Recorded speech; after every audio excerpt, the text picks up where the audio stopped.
Chapter 16. This is our son, Dracul Mahak. The woman introduced. This kid is the future, strongest swordsman of the seas. I yelled in my head as I saw him peer at me. I try my best not to look like an idiot and maintained a neutral gaze. After all, Hawkeye is definitely one of the most badass One Piece characters. Mahak then. Tell me, kid, what's your dream when you grow up?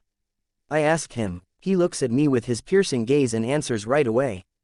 To become the strongest swordsman in the world. His childish voice didn't even waver as he said with a determined voice. That's almost as difficult as conquering all the seas, I said, looking straight into his eyes. Not a single ounce of hesitation in his eyes as he replied, I will devote my life to my goal. And if I fall, then so be it. I smiled at his words and then looked at Mina. That sword, it seems quite special, I can hear its desire to be pulled out of that stone. Her eyes widened. You can hear the spirit of the blade. It's the same reason I know about the oars. I give a quick excuse, though it is actually true. She nods lightly. Indeed. It seems you can hear the voices. She said. The blade itself is one of the 12 supreme swords, the Black Blade Yuru. It has been held in that stone for 800 years now. It is said that it will only be pulled by one who can truly reach the peak of the blade. I then looked at the kid. A fitting blade for the world's strongest swordsman, isn't that right, kid? Mahak squinted at the blade, almost as if he could hear its voice, and then nodded his small head. I will pull it once I am ready. The seas will know the might of the black blade soon. Mahak said. A 1-year-old kid is this mature, is he a reincarnator or something? I yell in my head. Then perhaps we will meet in the seas one day and you can show me the power of your resolve to become the strongest swordsman. He gave a quick double nod with a small smile and hidden joy in his eyes. Well, he is a kid after all. I'm probably the only outsider he's met in his life. I smile. The door then opened as the old man walked in. Follow me, young man, I have brought out the metal from the safe house. He asked. We got up as all 4 of us went out from the manor into the backfield area. An open field with a unique sight to say. A bunch of baboons with blocks of red oars by them. The baboons were of varying sizes, wearing forms of armor, some had helmets, some chest plates but most carried weapons. Most were around 6 to 8 feet but a few in the back easily hit 25 to 30 feet in height. They are humandrills, a type of mandrill that can imitate any human traits they witness. Highly intelligent creatures, he continued. The Dracul family progenitor made a pact with the humandrill elder and since then we have lived together, looked after each other, and even trained our young together. Many of them died even when the pirates attacked. Humandrill's the one that Zoro fought in the 2-year training. Hoo-ho, you can hear me, human. I looked at the ginormous mandrill and smiled. It's an honor to meet you, great one. The mandrill elder slightly lowered his head in greeting. Ancient voice controls all low intelligent animals and gives great affinity to the smarter ones. They won't submit like the others but will still show respect and heed my words as long as it isn't too much. Can you help me with carrying these oars to the shore? I asked with my voice. Of course. He nodded. Though it looked a bit weird for a baboon to nod with a respectful gaze. The Draculs just stood with a shocked expression. Little Damien, you can communicate with them? Mina asked. Indeed, they said they would help with the oars. So I suppose my time here is approaching an end. I said to her. Aratilda, won't you say till lunch at least? I'm sure Mahak-chan would like to spend some time with another boy. She said with a smile. Well, sure, I complied. I was a bit hungry too. Mina clapped her hands. Great. We had lunch with some talks about the outside world for a few hours. Be careful in the seas, little Damien. Be prudent, young man. The 2 parents waved from the Dracul manor as I waved back. Tug. Until I felt a little pull on my regal attire's sleeve. I smiled as I saw Chibi Mahak pulling my coat. His face was quite expressionless but you could see a trace of sadness. He was trying quite hard to keep his emotions under control. He didn't say anything, just looked at me with his piercing gaze.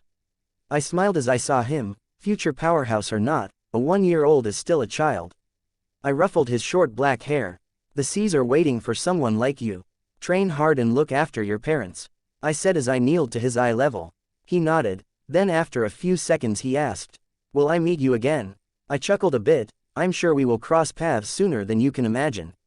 He lowered his gaze a bit as he looked to the ground. I then looked far to the side and saw the sword standing tall.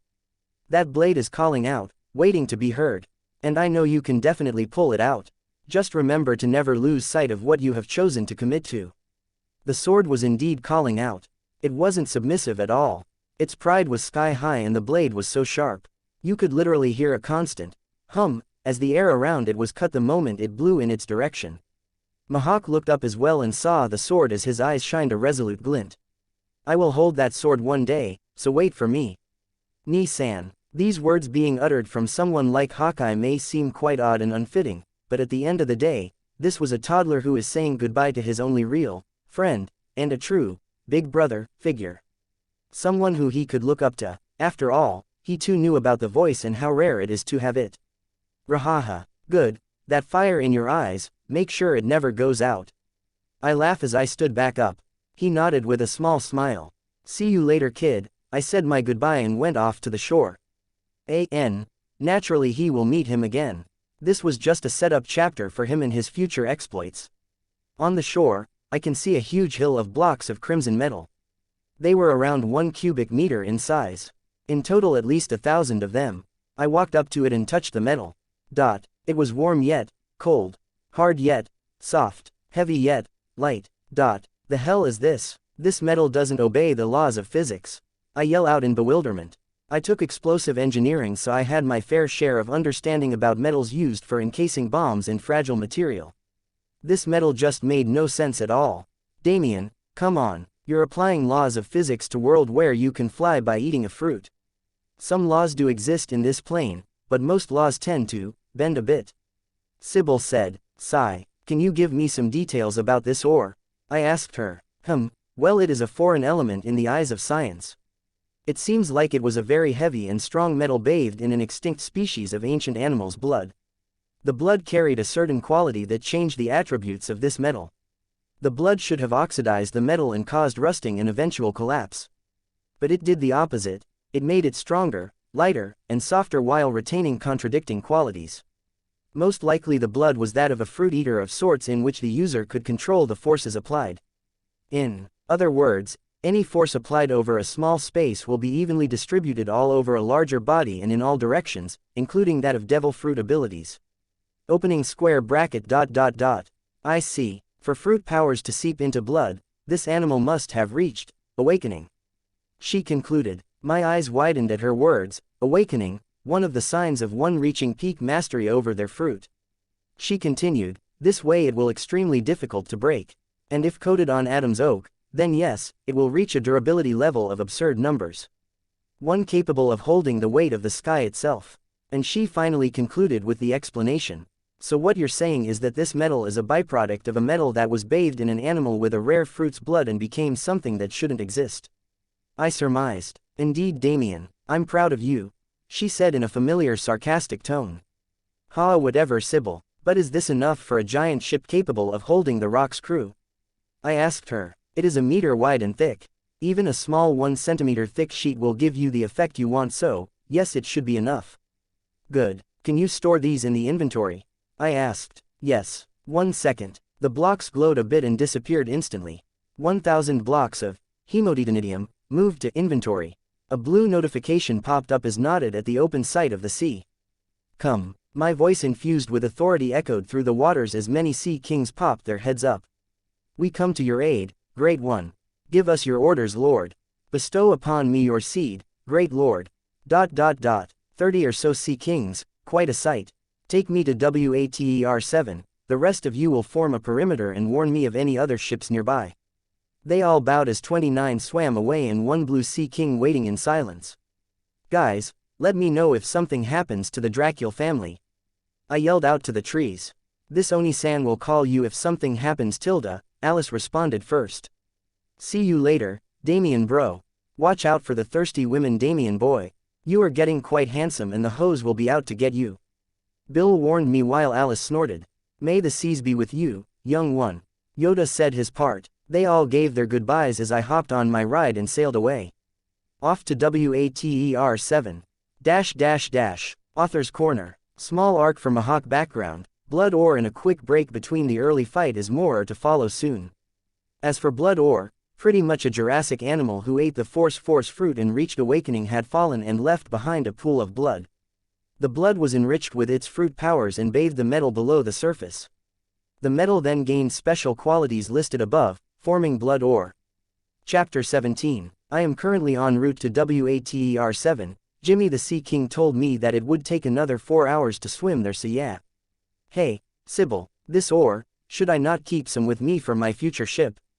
I asked her. No need, she answered. Quote.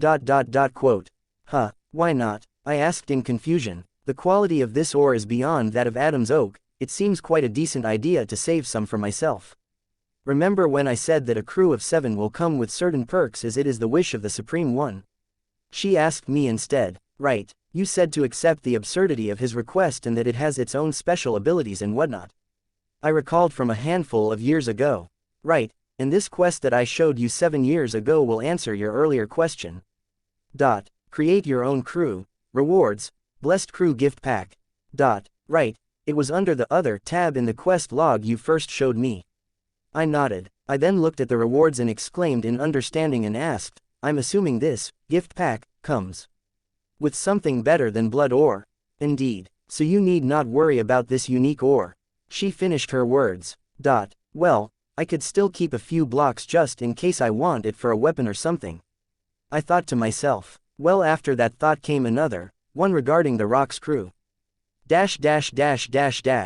Rock's pirates were a crew of notorious individuals. They housed 3 future emperors and were led by a greater monster. Rock D. Zebek. He wants to be the king of the world according to Sengoku. And he certainly had the strength to reach for such a goal. The man fought off the entire navy and needed the joint hands of Roger and Garp to finally put an end to his tyranny. He along with his crew went to a celestial dragon's gathering and laid waste, with only the stronger commanders making it out, as the captain fell. The crew is known to have many deaths even between its own members. Many died by the blades of their own comrades. This group of pirates was the absolute crew of monsters, where only the strong could stand under the banner of rocks. After the fall, the remaining members, Whitebeard, Kaido, Big Mom, Shiki, Wang Ji, Silver Axe, Captain John, and a few others made it out and recruited their own crew, which became renowned in the coming future. Sigh, what a messed up crew. Thankfully right now there are only a few members since it hasn't yet been formed. I believe the Rock's pirates were formed on Hashinosu Island, Blackbeard's territory, sometime later. I recall from the manga. It is now mid-1482, so I have a while till the official formation. And until then need to absorb as much experience to aid in my future plans. I said to myself, though I wonder why a man like Whitebeard or even Shaki would stay in such a vulgar crew. Must be a deeper story underneath then. I scratch my chin while thinking. I sigh, well, either way I will stay till God Valley and branch off from there, but I do want to start my crew of 7 feet soon. So far I am definitely going to try and recruit Mihawk when he gets older, and I have a few thoughts on the rest. Sybil, remind me again how the Rock's crew never came to be known by the people. I asked. Even now, with their total strength being already really high, somehow the world knows little about them. The Marines, or more specifically the world government heads, are suppressing the news. At this time the World News Agency seems to be directly under the government, so controlling news is quite easy for them. She said, right, Rock's members themselves never cared to spread their news, so the government had them erased from history. Rock's D. Zebek and the Rock's crew were utterly forgotten. I squinted my eyes as I went over the minimal knowledge I had about their adventure. How bold of the government to erase a man like Zebek from history, for a man vying for the world's throne to a man who didn't even exist. I shake my head in disappointment. How can I, a man of peace, allow such a world-shaking crew of monster be forgotten in the river of time? How can I not do my part and enlighten both the living and the future children of this world? How can I rob them of this knowledge? How can I allow such a thing? To erase away such a crew, to manipulate history, they don't even know that without studying history, one is condemned to repeat it. Blasphemy to the future. I must do something about it. I start grinning like a maniac. The world will know. I won't allow them to be forgotten or erased. I smile while putting a few plans together. Come to me. I yell with my voice to the creatures of the sky. Chirp. Caw caw. Tweet. Chirp chirp. Thousands of birds, crows, and eagles flew down around me, circling me like a tornado. They started chirping and cawing in submission, waiting for my words. Awaiting orders. no matter how absurd they may be. Spread yourselves over the world. Find me the headquarters of the World News Agency. I commanded them with my ancient voice. Caw, asterisk, chirp, asterisk, asterisk, hoot, asterisk, tweet, asterisk. They all called out in their own voices and flew in every direction, like that of shrapnel exploding out of a grenade. They all heeding my words, throwing away their need for food, sleep, and any other luxuries to do as I commanded. Once I find the HQ, I can have them exit the world government and become an agency of their own. And if possible, I will either control or partner up with them and gain a huge ally. To control the flow of news is to control the world itself. The news agency HQ is naturally hidden from the world. Their smaller branches are known worldwide, but, just like in the manga with Morgans, the HQ's location is never known. Let alone under the Marines, it must be top secret info. Sybil, label this plan as Operation Nexus.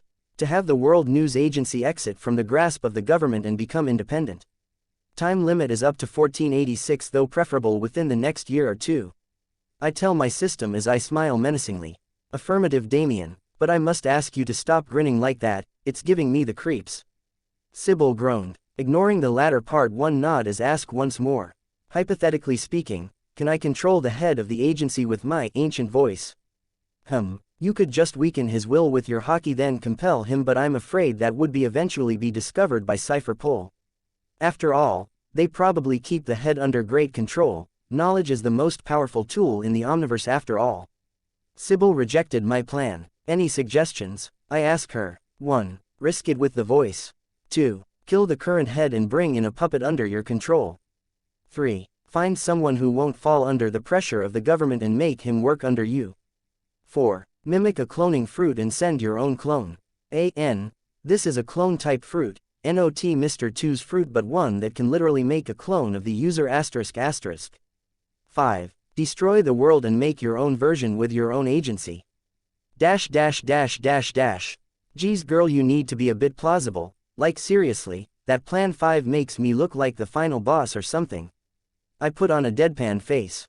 As for the first 4, number 1 and 2 will be difficult. Influenced by voice may be overruled by a stronger will suppressing the compelled head. A puppet will eventually be found out, since I can't be naive to think that the other workers haven't been infiltrated by CP and find out someone else is the real boss. I shake my head, my eyebrow furrows as I think about the other options. Find someone who can work with me as the head and not fall under CP's pressure, or use the mimic token to make a clone. Looking for the fruit or fruit user is difficult. However, a cloning fruit, it is quite useful. It may even function like Naruto's shadow clone. Alright, I will find a good replacement and partner up with him or her. If that fails, then I can look for the clone-type fruit sooner than planned and do it myself.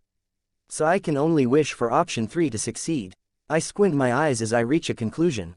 Sybil, I call her. Look through my memories and find everything you can about Big News Morgans.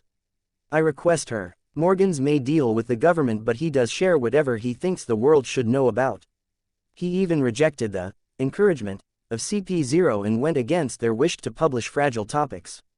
Sybil's voice then flowed into my ears. I found some details about him up to the chapter you read to. Big News Morgans. Age: 53 as of 1524. Occupation: World Economy Newspaper President. Other titles: Emperor of the Underworld. Derived information: Morgans gets excited by major events, looking forward to reporting them as news to the world. Retains his calm and composure regardless of a big scoop, or despite the chaos and danger the opportunity presents. Morgans takes utmost pride in his occupation as a journalist and does not tolerate being called otherwise. He is even willing to risk his life on occasion just to take pictures of a newsworthy event. He is not even afraid of incurring an emperor's wrath upon himself. He can also be prone to letting his personal biases influence his news stories. Unscrupulous individual and deals with many different individuals and groups to bend the news.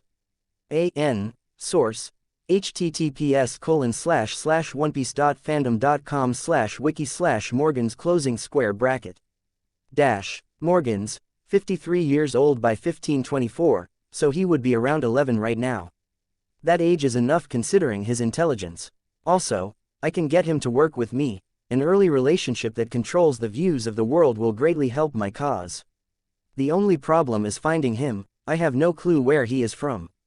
I frown at my little roadblock. Hey Jimmy, if I asked you to send out orders to every sea king in the sea, can you do it? I asked the blue sea monster that was escorting me to WATER7. It can be done. We can also ask other sea animals to work with us to find whatever the Lord desires. He responded, good, I want you to find any human who utters the name, Morgans. If you do find one, send amphibians on land and investigate further. Tell them to look for kids around 10 to 12 years of age. I want every sea king in the world looking for him. I give a ridiculous order. As you wish, great one. Sigh, this is ridiculous. Well, I will get all the birds, the ants, the trees to look for him too. As long as he isn't in the new world, I should be able to find him soon. I sigh out loud, pausing my plans. I also need to get into the underworld. The reach of the government stems too far out. To hold in power for 800 years is quite impressive. Even by declaring war on the government, they can easily recruit militia through drafts and propaganda. These are thoughts for later. I will deal with them eventually. For now, I need to publicize the workings of the Rocks pirates. I smile as I finish my impromptu scheming. I then look at the horizon and see quite an interesting island. The island resembles a giant fountain in a volcano shape with the tiered system of buildings and houses down the structure. Water flowed down from the top all the way to the bottom, out from the canals and tunnels built to guide it. Water 7, here I come. Author's Corner. The diabolical plans are unrolled. The entire Rocks Pirates crew were literally erased from the map and history, which is such a waste. Hiding an individual who required the combined might of Garp and Roger to defeat. Can't allow this to happen, otherwise, how would MC take advantage of this temporary crew? Chapter 18. I geppoed over to the pirate's dock after saying goodbye to Jimmy and spreading my commands over the other animals to look for what I wanted. A cloning type fruit is a must. Not only will it help me train, but also with my persona ability I can fool many people into my bidding. Though it won't be enough for CP, so I need Morgans. Other than that, it can also help me train. I walk off the docks and enter WATER7. There are waterways and canals that are used for transportation almost like roads, often surrounded by sidewalks on the canals. Many citizens use bulls, which are seahorse-like creatures that are attached to boats to move. Around the city, the houses and shops were made of refined stones, well kept, and overall looked quite pleasant. The weather was good, the people were happy. It had been only 30 hours since I was thrown to Yozora Island, so Shaki should be near the shipbuilding dock. Walking around, I reached my destination. Galley LA Headquarters 1. It read in bold font. It was a large mansion-like HQ with many people flooding the gates and whatnot. Many workers with pages of ship prints in their hands, customers giving their orders, kids running about. I walked into the building and saw a nice and clean area with lines of people waiting. A counter with many workers taking orders from the people, jotting down their notes and whatnot. Damien Chan, you're here, a voice sounded out as I saw Shaki standing a few meters away.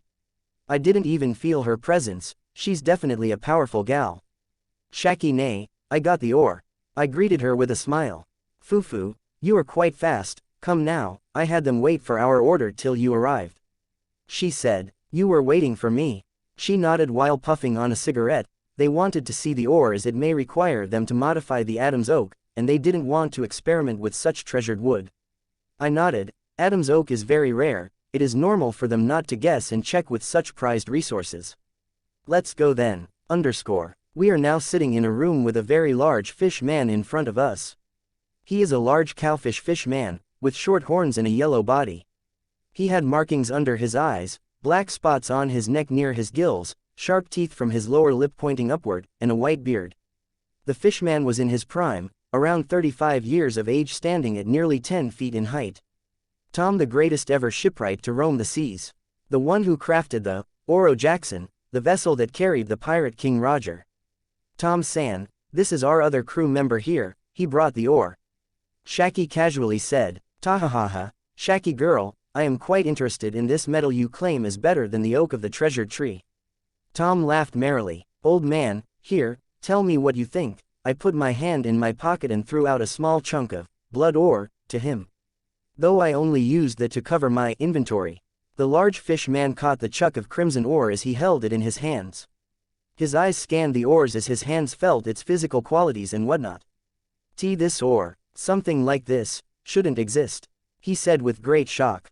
I smiled and informed him, even a centimeter-thick coating will do the trick. All you need to do is ensure no opening is left on the ship so the ore can do as it should and distribute the force all over the ship. He absently nodded, his eyes glued to the metal. He took out his equipment and started studying the ore. The scale couldn't measure the weight. It kept switching from 1 ton to 1 gram and everything in between. Physics has left the chat. Ta ha ha ha, this is revolutionary, he roared out. Tom-san, can you make do with this and make the ship? Shaki asked with a smile.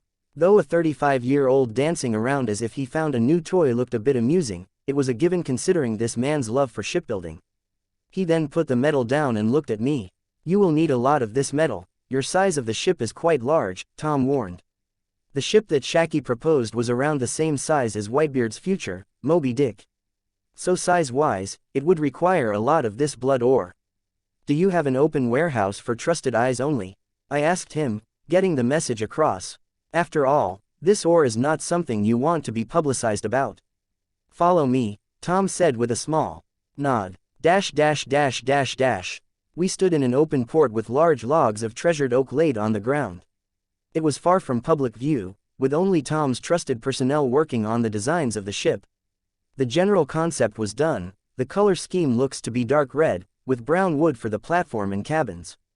The mast too would be crimson due to the coating of the ore. Tom took us to an open section with quite a lot of space, gesturing for the ore. Step back a bit, guys, I warned them with a small smile.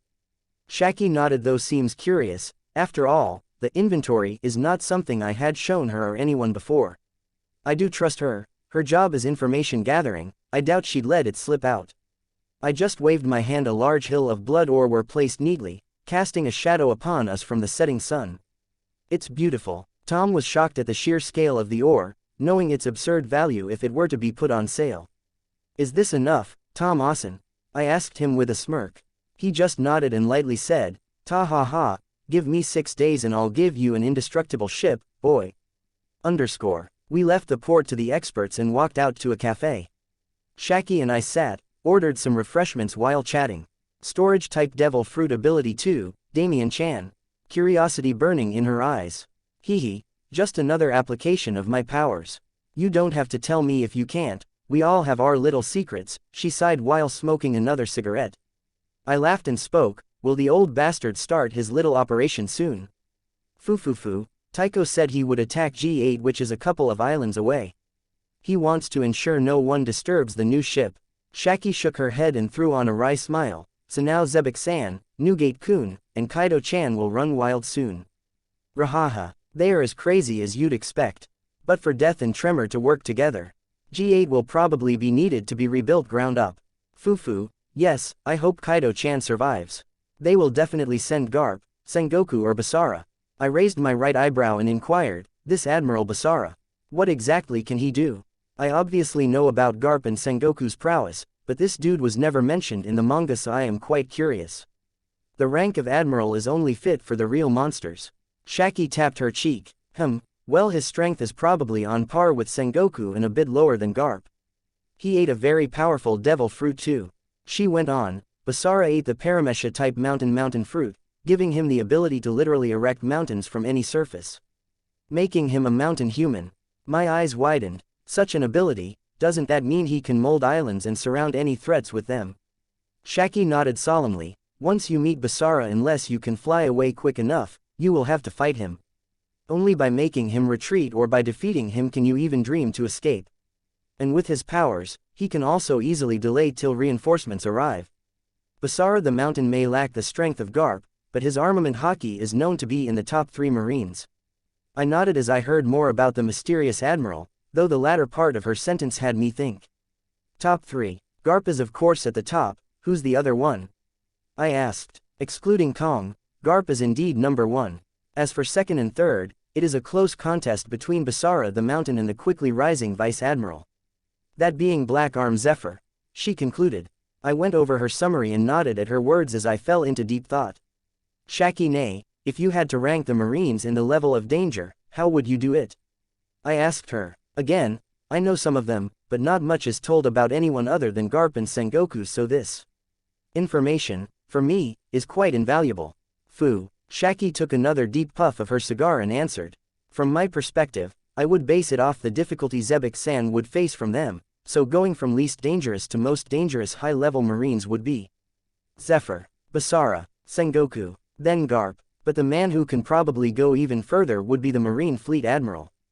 Kaiju, strange beast, Kong. She squinted her eyes and continued.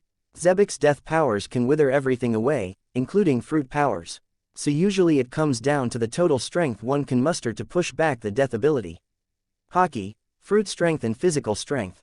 Vice Admiral Zephyr has decent armament but his strength is lacking. Admiral Basara has the strength and the armament to fight Tycho, but he cannot ever dream to actually defeat him, one-on-one. Admiral Sengoku's Buddha fruit has enormous strength, that coupled with his hockey can go toe-to-toe with Zebek-san for days on end. Garp's strength alone is enough to pummel mountains, then you add his absurd armament hockey levels, he can easily fight Tycho quite endlessly. Fleet Admiral Kong, his fruit, is even more powerful than Sengoku. Another mythical zone, Kong's strength and hockey are equal to Garp, so if he were to use his fruit, then he alone is the greatest power in the Marines right now. Shaki went on to give her thought to each of the Marine powerhouses. I nodded, committing all their abilities to memory. Now I am laying in bed in a nearby hotel, Shaki Ne is in the room on the other side of the hall. Sighing at the difference in my level compared to those at the peak, I reach a conclusion. Zebek at God Valley was stronger than Garp, no doubt about that. Though right now he is equal to him, which means that my 1486, or in 3.5 years' time, Zebek's strength must explode. To the point that Garp needed to team up with Roger to take him down. There is only one possible way to explain this huge increase in power. I recalled what Doflamingo once said in his duel with Luffy and I drew the connection. It's simple. Zebek has yet to awaken his devil fruit. ________. Author's Corner. Okay, so this is my input. Zebek equals Garp right now. So for that to change to this, Zebek equals Garp plus Roger, a huge increase in power must happen. So yeah, I drew the conclusion of awakening. The idea of manipulating the awakened death fruit, it sounds op as hell. Because, if he was always stronger than Garp, then the Marines would never have allowed these guys to gather at Hashinosu, so they must have underestimated his powers at that point. Thus bringing me to think, 1. Zebek hid his powers, or 2. Zebek got stronger very fast.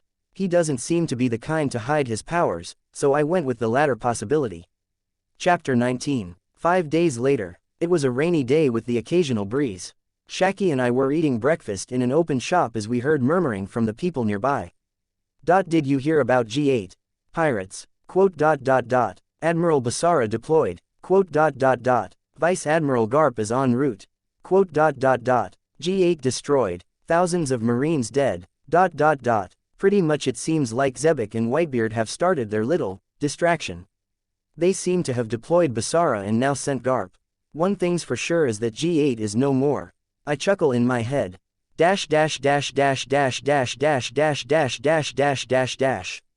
Heavy footsteps. Many Marines were rushing out, perhaps welcoming another Marine. A couple sitting near our seats were talking about some interesting news. Hey, Rachel, did you hear they sent vice admirals to the islands near G8? The man said. Is it because of the raid on G8 by the pirates? The woman asked. Yeah, my cousin works as a captain and he said they even sent a high-ranking Marine here. They think the pirates who attacked G8 might be here too. The man responded. What? High-level Marine is coming here? Just what kind of pirate demands such powerful people to come here? ... Well, that's to be expected. I guess we need to be wary about our time here, Shaki Ne. I tell her. It is indeed a Vice Admiral level Marine near the port. I wonder who they sent. She smiled while mixing her coffee. I'll be back soon, I tell her as I get up. Be careful, Damien-chan. She warns me. I nod at her words and start moving to the where the Marine squad ran towards. Persona activate. Running to an empty alley, I changed my face, shadow, size, weight, practically everything to match some random fodder Marine I killed a while back. My persona is at its highest, so only higher level observations hockey users will see through me. ... I see another squad run by as I yell out. Wait. Can you tell me what's happening? I was in the bathroom when my captain ran off. I asked another fodder. Bathroom. How can you run off when an executive officer is due to arrive any minute now? The man roared out. Sorry. Can I come with you? I asked with a fearful tone. Fine. Just remain formal, all right, he sighed. I nodded vigorously as we walked off to the port. Dash. Now let's see who we have got. I am now standing in a little squad of 10 while another row of guards stands perpendicular to the shore. A marine battleship was visible on the horizon. After a few minutes, the ship docked on as the ramp fell in front of the saluting marines. Step. Militaristic footsteps echoed through the port as a squad of HQ marines walked off. They too stood at the side and saluted. A man beside me whispered, I heard the youngest ever Rear Admiral. I can't wait to meet him. His father is legendary. He too must be quite impressive. While they were fanboying, I did feel a weird power release, though it only happened for 2 or 3 seconds. Though at that moment, the rain stopped and the clouds floated away. The morning sun shines bright as a warm breeze remained. Step. Slow yet calm steps were heard as a youth stood at the top of the ramp. The sun was shining in my eyes so I couldn't see his face at the moment. Step. He is strong. I surmised right away as I could sense his presence, far from Zebek or Whitebeard, but on par with Kaido and me. He looked around 15 to 16 years old. He had short, spiky black hair with a serious expression on his face. He was shorter than me, around 7 feet tall. His face reminded me of someone. I couldn't place my finger on who though. This kid, his strength for his age, almost as impressive as me. And I have a cheat system. I can't help but exclaim. The Marine Commodore stationed at Water 7 walked to the middle and heavily slammed his foot on the ground, saluting the youth. Commodore Blitz reporting. Our Marines are at your service, he stated. He slammed both arms to his sides and continued in a formal tone. Please instruct us, Rear Admiral Dragon. A.N. Dragon, I guess, not many picks for his youth. Dash. My eyes widened as my lips curved into a smile. This is, the revolutionary dragon, in his youth. To think I'd meet Luffy's father. And that spike of fruit energy I felt earlier. I squinted my eyes. Definitely came from him. His fruit, as many fans guessed back in my previous life, the weather fruit. Having finished my little investigation, I prepared to return back to the Galila HQ. The two were talking about some formal marine matters as I made my exit. It seems like I can have some fun soon as well. I grin as I disappear into the shadows. Dragon, who was busy instructed the Commodore, felt something as he glimpsed to the alley to the left. Rear Admiral Dono, the Commodore asked. Dragon squinted his eyes for a second, continuing to span the area nearby with his observation, looking for anything out of the ordinary. He then shook his head and turned to the Commodore in front of him and answered. Never mind that, come, let's continue at the Marine base. I was already nearing Shaki's position as I smiled once more. His observation is impressive, as expected from the future's world's most heinous criminal. Rahaha. How ironic. It makes sense he's in the Marines, but to think a Rear Admiral became the single most threatening entity for the future world government. Rahaha. I continue to laugh in my head at the sheer irony of this event. Arriving back at the cafe, I gestured to Shaki, who had seen me go back to the hotel. We calmly walked into the lobby as she turned towards me and asked. Who did they send? Garp's son, Monkey D. Dragon. Shaki's eyebrow lifted as she deduced. He is strong but his experience is lacking to engage Zebek-san and Newgate-kun. So I guess they sent him here as a backup. The ship should be ready soon, hopefully, the old bastard and others will be here in time. I'm getting bored of sitting around. I groaned. The next afternoon. Ta ha ha ha, come. The ship is ready. The giant fish man laughed as he merrily led us to his fine creation. A huge ship figure, covered by an equally huge cloth. Ta ha ha ha, this ship is definitely capable to stand before 100 marine warships. Tom went off about the many qualities of the ship and whatnot before we could calm him down. Ta ha ha, here it is. He wrapped his webbed hands on the cloth and yeeted it off, showing us the ship hidden underneath. And lo and behold, the majesty of a titanic ship. A colossal ship, size-wise, 600 feet in length, 100 in width, and 200 feet in height. Half of the height was naturally submerged in the ocean, but the ship on its own was absolutely colossal. It's ginormous. This is the Rev Ocean yacht image, it's almost exactly 600 feet by 70 feet. So that's the size. In easier terms, 22 kaitos in length, 3 2/3 kaitos in width, 7 1/3 kaitos in height. The hull itself was thick and solid, coated with a crimson gleam. The entire outside body of the ship was a true sight to behold. The body was lined up with numerous cannons. 3 large masts made with the tree of Adam, coated with blood ore. The main mast was the tallest, around 750 feet high, the foremast was nearly the same in height, give or take 720 feet. The mizzenmast was around 650 feet with a vertical sail connecting it to the large cabin in the back. The masts themselves had 3 white horizontal sails, though the lower foresail was black with a single word printed on it. ROCKS. The simple phrase was bolded white while the O was in the shape of a red flaming skull. The figurehead was that of a white skull with a curved front. The wood running along the top of the deck was golden. The wood used all elsewhere was coated with a red sheet of metal, it didn't shine bright but rather had a dull crimson glow. A wide ramp extended down from the side as both I, Shaki, and Tom boarded it. The summary of the ship. The huge cabin on the top of the ship was for recreational space, eatery, kitchen, navigation chamber, meeting room. All of them were large, like really large. Enough to house people under 35 feet in height. There was even a 100x 80 feet open on top of the eatery, right above the kitchen. It was space to fight and duel with a 2 feet thick blood ore reinforced platform. The deck below, as in the 150 feet of basement space under the deck of the ship. The sleeping quarters, with 80 rooms for people 10 feet and below in height. Another 20 rooms for those who could hit 20 feet. Another 10 rooms for those who were able to hit between 20 to 30 feet. And 5 rooms for actual giants. The sleeping area was 150 feet in height with tens of floors while the absolute bottom area of 50 feet was used mainly for storage for gold and whatnot in the shipwright's den. The mainmast had a large crow's nest for a few scouts. Ta ha ha ha, she's a beauty all right, my finest creation. Tom laughed on. Shaki smiled at his display of pride. You have made us a great ship, Tom-san. Ta ha ha ha, good. Working with such fine wood and such precious metal, how can I not create a ship like this? He said. I smiled while looking at the ship. To take 6 days to make such a ship, your reputation as the best ship maker is well deserved, Tom Austin. I complimented the old man.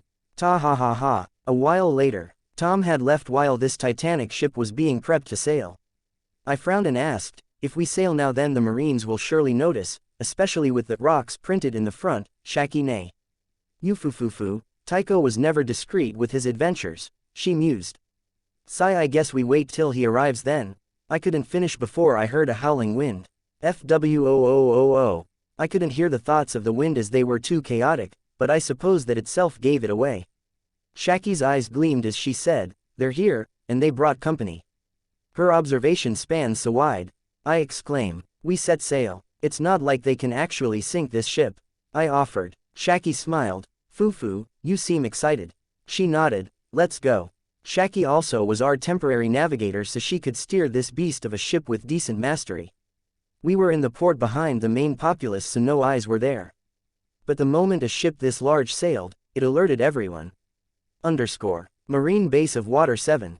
A tall youth sat on a desk within a formal office. A Marine uniform with green and white colors. The door blasted open as the Marine stood up with solemnness. Our Rear Admiral Dono. The man yelled out. The youth nodded lightly. I felt it too. He then turned his eyes to the window and said, it seems that we're in for some stormy weather. Chapter 20. South of Water 7 is facing a rather odd predicament. A ship was sailing towards the island. It would be quite generous to even call it a ship. The masts were broken apart, the sails ripped, and the hull was cracked. Hell, it was even split in the middle but was being held together by a beam of metal that looked as if someone had tied it on like a rope. FWOOOOO. FWOOOOO. FWOOOOO. Tens of cannonballs were whizzing by the already broken down ship, barely missing it. The cannonballs were too quick, too fast, and carried way too much momentum for a normal shot from a cannon. Ahahaha, you'll have to try harder than that, Garp. A deep and wild voice emanated from the broken ship as a tall man with dark red dreads of hair stood. A huge grin plastered to his savage face. The broken ship was being tailed down by a lot of marine ships. 10 marine warships and another 15 standard marine ships were in a speedy pursuit. This was literally a force greater than a buster call. 2 of the marine warships were rather unique. One with a dog figurehead, while the other had a bear figurehead. On the former ship stood a tall man with open sleeves with a marine uniform. Marine Vice Admiral Garp. What was he doing, you ask? Bwahahaha. Hurry up and bring me more cannonballs. He roared on as he casually picked up basketball-sized balls and pitched them like a baseball, nearly breaking the sound barrier per throw. Heavy footsteps. The soldiers on board were not as boisterous as their vice admiral, but rather they were bruised and tired as if they had been fighting for the past 5 days. The warship beside Garp's was the other unique ship. Another man stood on the bare-faced figurehead. A tall, maroon-haired man with a buzzcut. He stood at around 9 feet 8 with a diagonal scar crossing his right eye and another scar running down the right side of his mouth. He had olive skin and a lean body, looking to be around 45 years of age. He was wearing casual gray pants and a black shirt, donning a marine overcoat, draped over his shoulders. Marine Admiral Basara. Garp, you are having too much fun chasing a group of notorious criminals, Basara said with a deep voice, one reflecting slight exhaustion. Bwahahaha. Basara-san, you are always so stiff. If you don't have fun chasing these pirates then you will grow old like Kong-san. Garps responded with a laugh. But at that moment both powerhouses shifted their gazes to WATER-7. Their eyes glowed red as if they had seen something arrive. Garp scratched the back of his head and commented, that ship is a bit too big. Basara squinted his eyes, this is not good. After their words did something finally appear. A huge ship with a dark crimson body and golden frame appear from the side of the island. The black foresail read one word, ROCKS. And here I thought we could finally catch Zebek when his ship gave up, who knew he was just playing around while his other crew came here. Basara gritted his teeth in frustration. Bwahahaha, he sure got us this time. Garp laughed on while Basara just frowned. Back to the broken ship. A giant whitebeard stood at the helm, though he couldn't steer the ship much as the rudder had gone missing a few days back. He then had to improvise on how to direct the ship. His solution, tilt the ocean floor so the ship goes where you want. Yep, he was grasping the air in his hand and using it to steer, causing the land underwater to shift, creating a swift current that guided the ship. Whitebeard then looked to the far left and saw a large ship. Garararara, the new ship looks quite nice, Zebek. He laughed heartily. Zebek too turned to the side, X-ahahaha. Garararara, X-ahahaha. The two men continued their laugh duel, as another giant man walked near the edge of the ship. Woro. Now I can finally duel Damien. Woro. To the unnamed ship, Damien POV. I stood on the figurehead of our new ship. I could hear echoes from afar. Sounds like laughs. The hell, 3 feet unique laughs. These guys are being chased by 2 Admiral levels figures and laughing like idiots, sigh. I shook my head with a wry smile. Shaki was behind me where the steering wheel was, manning the helm. Yufufufu, those 3 never change. Her eyes then glowed red as she looked to the side. It seems like we have company Damien-chan, I'll leave him to you, okay? She asked while puffing on her cigarette. I follow her gaze and see what she means. We were sailing parallel to WATER-7. On the outer wall that encased the populace was a young man with arms crossed over his chest. He had a solemn look as he gazed right at me. Dragon. I smiled as I saw him make a move. Pop, pop. The sound of air popping was heard as the young rear admiral leapt from his position, geppoing his way to our ship. Hee, I'll be back soon, Shaki nay. I waved her goodbye as I too started to geppo towards him. Dash.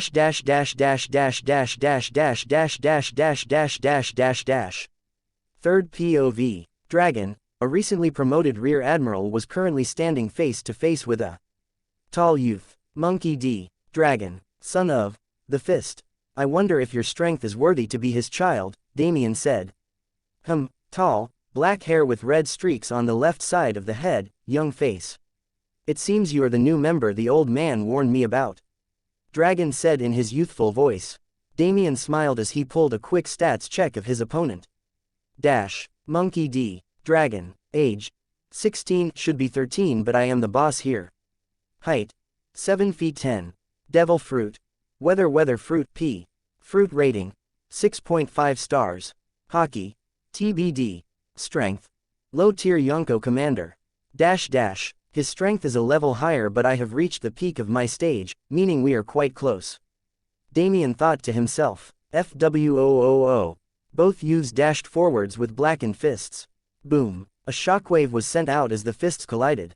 Not bad. Same to you. FWOOOOP. Both shaved the air and appeared a few meters to the side.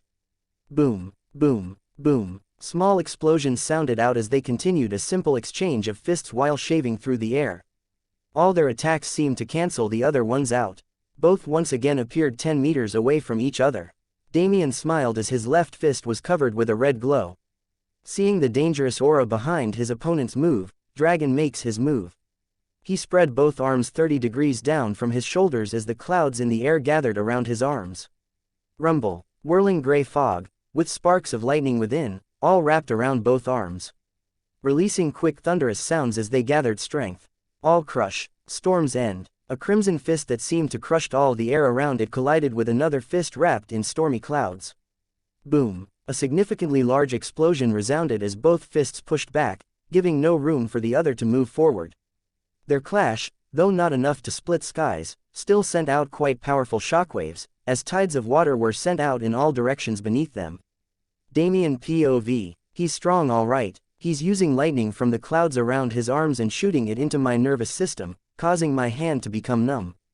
I concluded. His physical strength is higher than me, but my devil fruit is superior in close combat. With this, we are practically equal. Boom. Our clash ended as the both of us were pushed back 60 meters away from our initial position. Neither of us was really injured, just a few skiffs and that's it. Nay, Dragon, what are your thoughts on the celestial dragons, the ones you must obey at all time? I asked him, wondering how he would respond. And to my amusement, he did twitch a little and then squint his eyes. A silent yes. Hee. Did your father tell you to look away as they beat their slaves and walked around as if they owned everything? Dragon, who is usually calm and composed, was gritting his teeth hearing my words. So much for justice, right? Enough. I will change it from within. A pirate like you has no right to question my conviction. He yelled out in frustration. I was amused by his words. Change from within. Rahahaha. What kind of world have you been living in? The world government has stood strong for 750 years. Do you think it's that easy to change the world? And if you did somehow gain the strength from within the Navy to actually do something, could you go against the gods that reside upon their golden throne? I roared out. He gritted his teeth as his fruit power subconsciously caused black clouds to wander in. Seeing his silence, I continue. Tell me, would you fight your own people if they were ordered to stop you, or to kill you off? Basara, Kong, quote. Garp, a single order is what it takes for them to send islands to burn. And thousands to die. They take, kill and enslave countless innocents. All the while you all go around with the balls to wear capes with justice stamped on your backs. How laughable. I thundered out as I couldn't help but be pissed at how this world worked. Waves of conqueror's hockey were rippling out from me as the air itself grew heavy with my fruit powers. My crushing energy was leaking out of my body, everything within a large radius was subconsciously being pulverized into bits. The air itself was screaming. All the while I kept staring at the young, heinous criminal, to be. I never really thought about the slaves and the gods. But now that I have said it out loud, I can't help but be pissed. What if my mother was taken in? What then? Isn't it the same as my previous life? Where justice itself was actually a crime. My goal may be to reach the peak of strength in this world. But I can't just sacrifice all rights and wrongs for that. These gods are in the way of my goal and my ideals. As someone who opposes the fate of the weak, there's no way I can let these wastes of human flesh continue their tyranny. Thinking all this, I eventually reach another conclusion. It seems I have another goal in mind. Ding. You have unlocked a new world level quest. A sound went off in my head as I squinted with interest, all the while the rear admiral before me stood frozen, going over my words. Author's Corner. Okay, another purpose for the MC. The idea of slavery and the fact that some people had the right to rip apart families for their own amusement. Damien had never thought of that so far. He was caught up with his revenge and thirst for strength that he never sympathized with the victims. All the lesser humans, In Mariajoy, they are weak, no. But so was he and his mother. So yeah, just giving him another purpose. I hope you like it.